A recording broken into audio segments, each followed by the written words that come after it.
In today's video, I'm going to help you understand the metrics in the Sure Analysis database by going through each column step by step and explaining how each metric is calculated.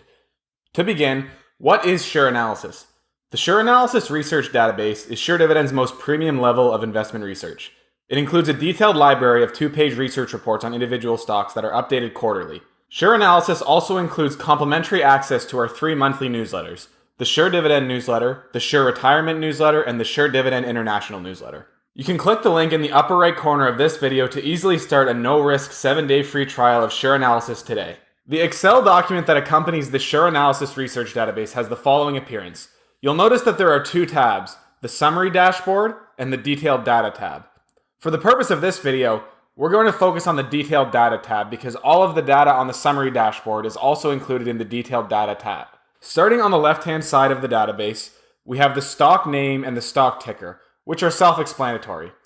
The next column has the name of the Sure Dividend analyst assigned to follow the stock. After that, there's a column to explain the security type. This column is useful if you want to invest only in common equities, which you could do by applying the following filter, or if you want to invest only in REITs or MLPs, which you could do with the following filter.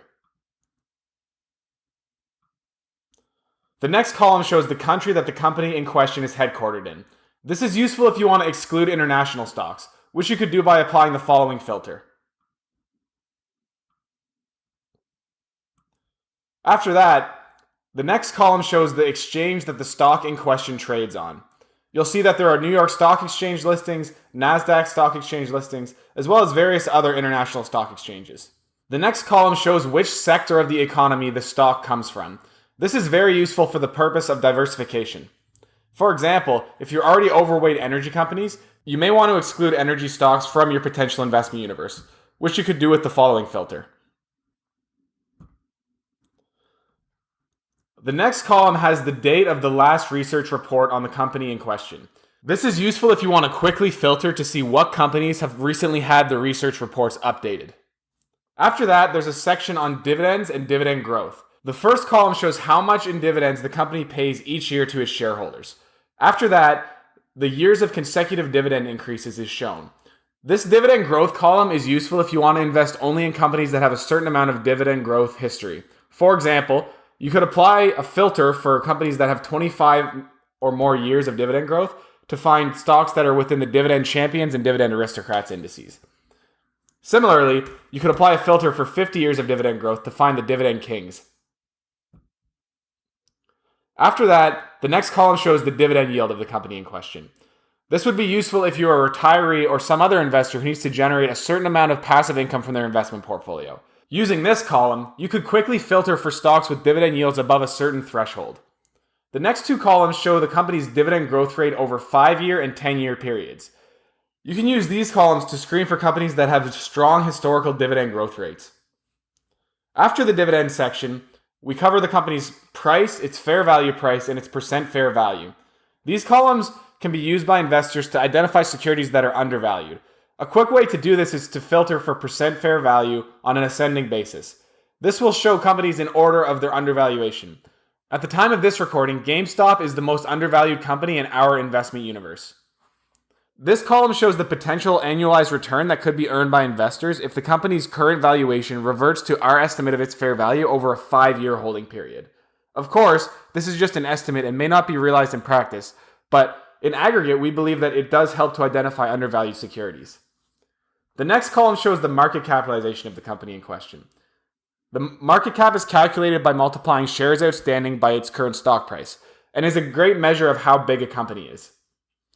The next 2 columns are momentum metrics. More specifically, they show the trailing 1-year and 3-year total returns for the company in question. Note that the 3-year total return is expressed on an annualized basis, so you would actually have to raise it to an exponent of 3 to get the total aggregate return during a 3-year holding period for the stock in question. The next column shows the 3-year standard deviation. This metric has been included for the purpose of calculating the 3-year Sharpe ratio, which is in the column to the right of the standard deviation.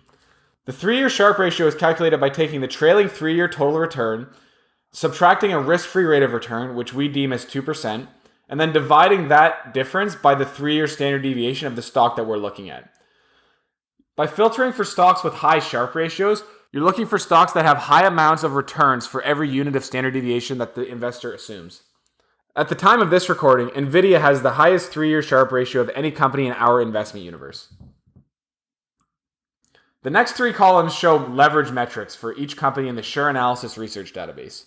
The first is the debt-to-equity ratio, which is calculated by dividing a company's total liabilities by its shareholders' equity. A debt-to-equity ratio of 1 indicates that a company's balance sheet is half and half debt and equity. If it's above 1, the company has more debt than it has shareholders' equity. And if it's below 1, the company has less debt than shareholders' equity.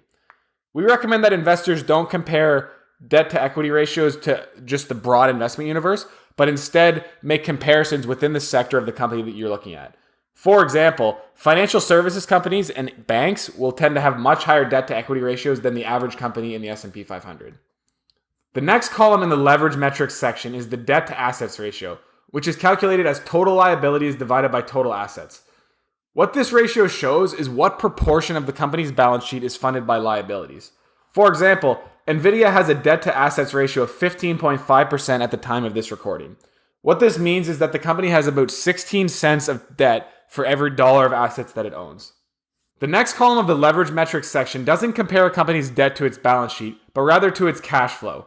The financial debt to EBITDA ratio shows how much financial debt the company owns as a proportion of its overall operating cash flow, or EBITDA. Some companies have a tremendous amount of financial debt as a proportion of their overall EBITDA.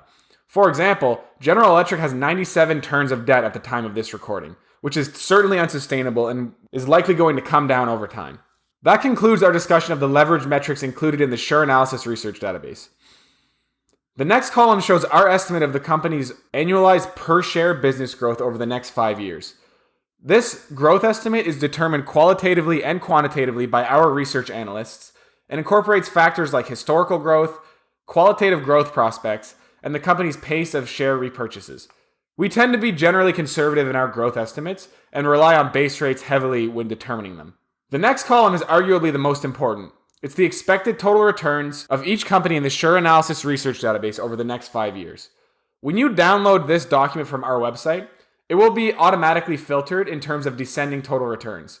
What this means is that our favorite investment opportunities will be listed at the top of the spreadsheet. The last 5 columns in the Sure Analysis Research database show rankings on a various number of quantitative metrics for the companies. The first is rank, which simply ranks the companies in numbered order according to their expected total returns. The next is volatility percentile, which provides a percentile rank of the company based on its 3-year standard deviation of stock price returns. The next is momentum percentile, which ranks the companies according to their 1-year trailing total return. The next is valuation percentile, which ranks the companies according to how undervalued they are relative to our fair value estimate. The closer a valuation percentile is to 100%, the more undervalued a stock is according to the Sure Analysis Research database. The last column of the spreadsheet is total return percentile, which is the percentile rank of the company's total returns. Thanks for watching this video on how to understand the metrics in the Sure Analysis Research database. We invite you to subscribe to our channel and like this video, which will help more people discover Sure Dividend's investor education videos. If you're interested in learning more about our quantitative approach to dividend growth investing, visit our website at www.suredividend.com.